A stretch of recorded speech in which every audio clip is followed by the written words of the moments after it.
Good afternoon, everybody, and welcome to another edition of Real Talks. I'm your host, David Steele, and I'm here with Kyle. How we doing, Kyle? Great. I'm looking forward to seeing a particular movie that we'll get into in this show, and I'll see it in a couple of hours. So, Yeah, absolutely. I'm going to go see it myself, so I'm really interested about it. We got a lot on tap for you today. We got a couple trailers to start off, and then we're going to get right in the meat potatoes. So, guys, just take a minute and like and subscribe. It's not going to cost you anything. This is the only way this is going to grow, and we definitely appreciate it. So, thank you for all of everybody that's been supporting us up to now. And so right off the top. So I know you're not a big fan of it, but so there was a little movie back in the 1980s, and it was called Hellraiser. And so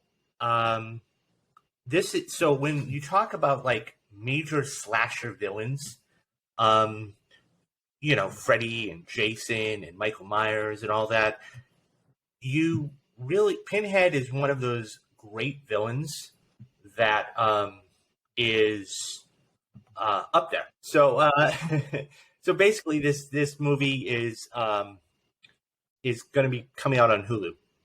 And so this movie is based off of actually the first film was done in 1987 by Clive Barker, and it was done on a short novel called The Hellbound Heart from 1986, a year earlier.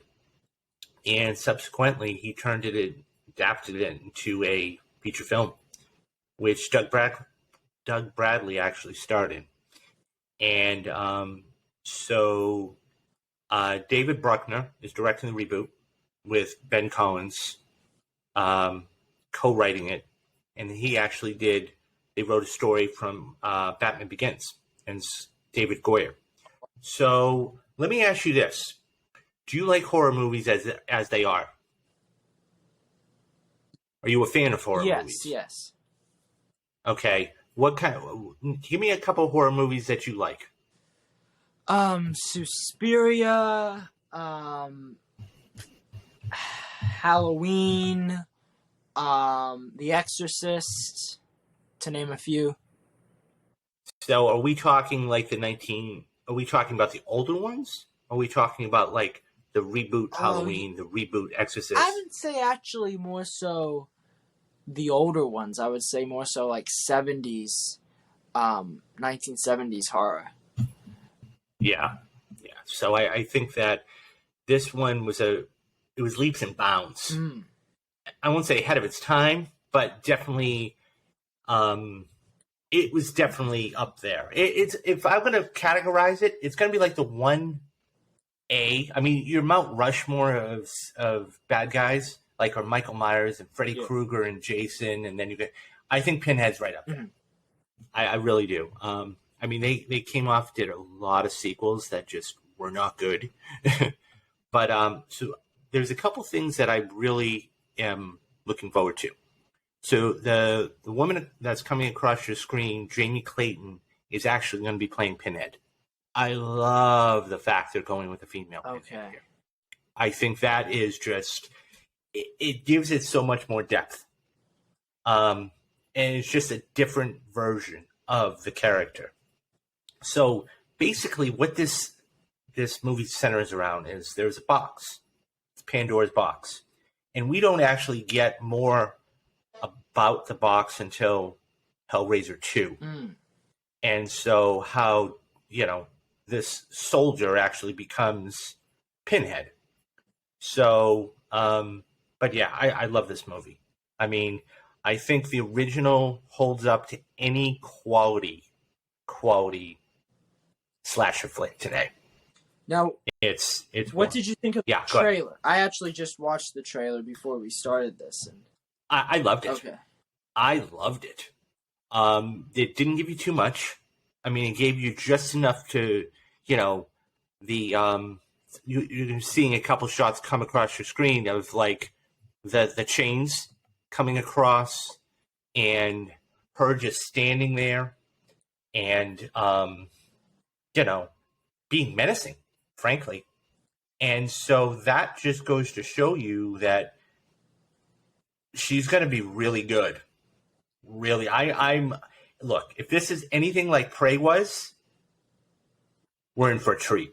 Now, I hate to bring this up because, this is kind of like the talk of the town lately and these types of fandoms we've been in. But do you see, by them making Hellraiser a woman, do you think that could garner some hatred from those segments of the fans? It probably will. Yeah.